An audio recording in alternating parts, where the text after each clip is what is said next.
002200003. Jadi di sini saya akan menjelaskan mengenai pengaruh historiografi tradisional dan historiografi Indonesia masa revolusi.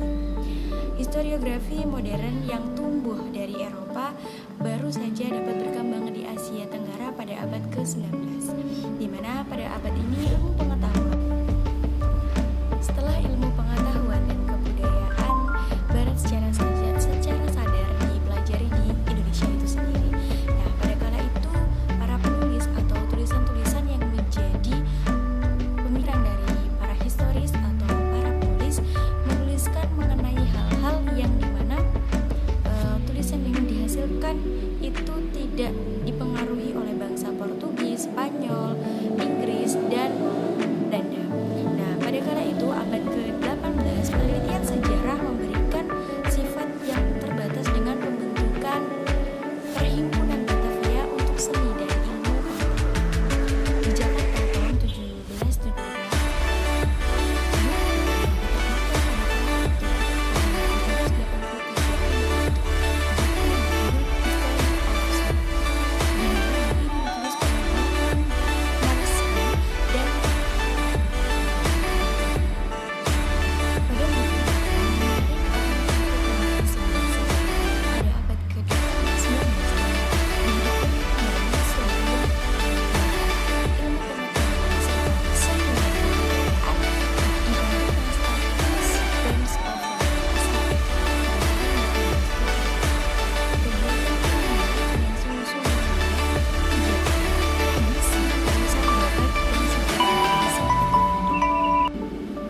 Pada abad ke-19 dan paruh pertama pada abad ke-20 terdapat 3 bidang historiografi Asia Tenggara yang berbeda-beda.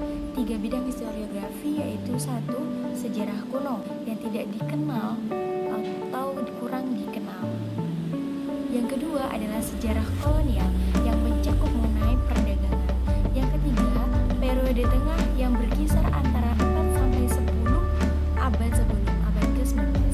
Pada zaman ini, penulisan sejarah penduduk asli dan metode-metode ini menentukan tanggal secara tepat dan terdapat pada periodisasi pelaksanaan kronologis tersebut. Baik, di sini saya menjelaskan materi mengenai kecenderungan historiografi Indonesia modern. Ya, historiografi modern menggunakan metode yang kritis dan menerapkan penghalusan, ya, teknik penelitian memakai ilmu-ilmu yang baru bermunculan. Ada beberapa teknik atau tahapan yang ilmu bantu baru dalam pekerjaan sejarah berkembang, mulai dari penguasaan bahasa epigrafi, kemudian numismatik, kemudian arkeologi dan lain sebagainya. Untuk ciri-ciri historiografi modern sendiri ini ada banyak, ya, berbagai macam ciri-ciri. Ya, pertama bersifat metodologis. Jadi para penulis sejarawan itu harus menulis dengan menggunakan kaidah-kaidah ilmiah yang bisa bertanggung jawab, ya, dipertanggungjawabkan dan bisa bertanggung jawab. Kemudian bersifat kritis historis, yaitu penelitian sejarah harus memakai pendekatan multidimensional. Pendekatan multidimensional itu apa? Pendekatan multidimensional itu penulisan sejarah yang turut melibatkan ilmu-ilmu sosial lainnya, contohnya geografi, sosiologi, kemudian antropologi, psikologi, dan lain sebagainya. Yang selanjutnya yaitu bersifat kritis terhadap historiografi nasional, beranggapan mempunyai kecenderungan menghilangkan unsur asing dalam proses pembentukan Indonesia pada saat itu. Untuk penulisannya, ya, jadi menghilangkan semua budaya-budaya asing, unsur-unsur asing itu dihilangkan. Jadi fokus ke kebudayaan Indonesia. Kemudian adanya peran-peran rakyat kecil. Kemudian selanjutnya perkembangan historiografi di Indonesia, itu ada usaha penulisan sejarah bangsa kita dalam artian historiografi modern telah dilakukan pada zaman penjajahan berupa sejarah Hindia Belanda, ya, sejumlah 5 jilid. Kemudian setelah kemerdekaan Indonesia mulai disadari kebetulan akan penulisan buku sejarah oleh bangsa Indonesia. Penulisan sejarah oleh bangsa Belanda berfokus pada masyarakat Belanda di negara koloni atau di Eropa.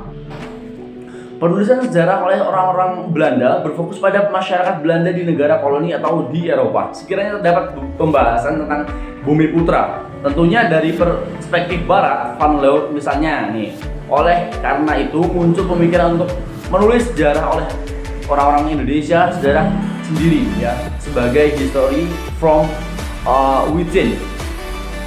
Kemudian terjadi dekolonisasi sejarah dan motivasi pengganti buku teks Belanda. Kemudian sejak tahun 1950-an pada saat itu dirintis penulisan sejarah nasional namun gagal dan baru dilaksanakan seusai seminar sejarah nasional kedua di Jogja pada saat itu tahun 1970. Kemudian pemerintah membuktikan dipimpin oleh Kartodirjo, Marwati Junet dan Posponegoro itu membuat 6 jilid sekaligus ya, persejarahan, sejarah kuno, kerajaan-kerajaan Islam periode 18 sampai 19 sampai 42 sampai 1965.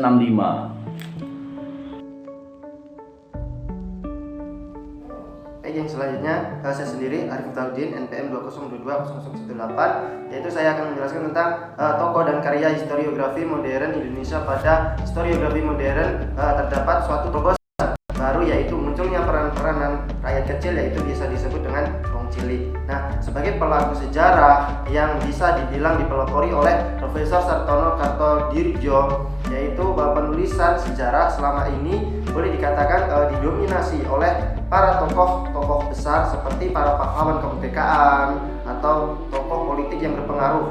Nah, hal tersebut tentu saja tidak jelek. Nah, karena pada masa sekitar kemerdekaan, historiografi dipakai pemicu rasa nasionalisme di tengah-tengah masyarakat yang baru tumbuh. Nah, oleh karena itu, pada masa historiografi hanya berisi mengenai biografi dan penulisan tentang tokoh-tokoh besar saja.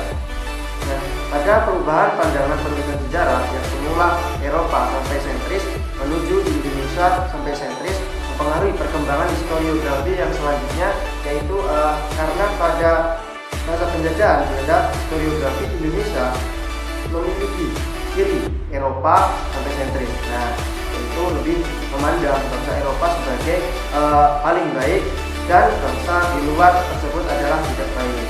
Nah, tetapi dengan adanya perubahan pandangan Indonesia sentris ini, bangsa Indonesia tidak lagi dipandang sebagai bangsa rendahan. Nah, ada perkembangan yang jelas terlihat pada penulisan sejarah Indonesia adalah kata-kata pemberontakan. Nah, yang dahulu sering ditulis oleh para sejarawan Eropa kini berganti menjadi perlawanan atau perjuangan. Hal tersebut logis karena sebagai bangsa yang terjajah tentu saja harus melawan untuk mendapatkan kemerdekaan dan kebebasan. Nah, ada perubahan-perubahan historiografi yang terjadi sejak tahun 1970 saja dalam diartikan pemikiran tentang sebagaimana sejarah ditulis. Nah, tetapi juga kegiatan dalam arti yang konkret seperti diwujudkan dalam perkembangan kelembagaan, ideologi, dan substansi sejarah. Nah, tren kecenderungan historiografi Indonesia modern dilihat dari 3 kategori, yaitu ideologi untuk memperkuat sejarah. Nah, yang selanjutnya itu pewarisan pada tahun 1980 sampai 1990-an, yaitu orang-orang yang menuliskan biografi sendiri. Nah, dan sejarah ilmiah yang dituliskan oleh akademisi. Pada masa historiografi modern banyak buku-buku luar yang disempurnakan dan tokoh-tokoh kecil banyak berperan. Nah, misalnya pemberontakan. Nah, sekian video dari saya. Sekian dan terima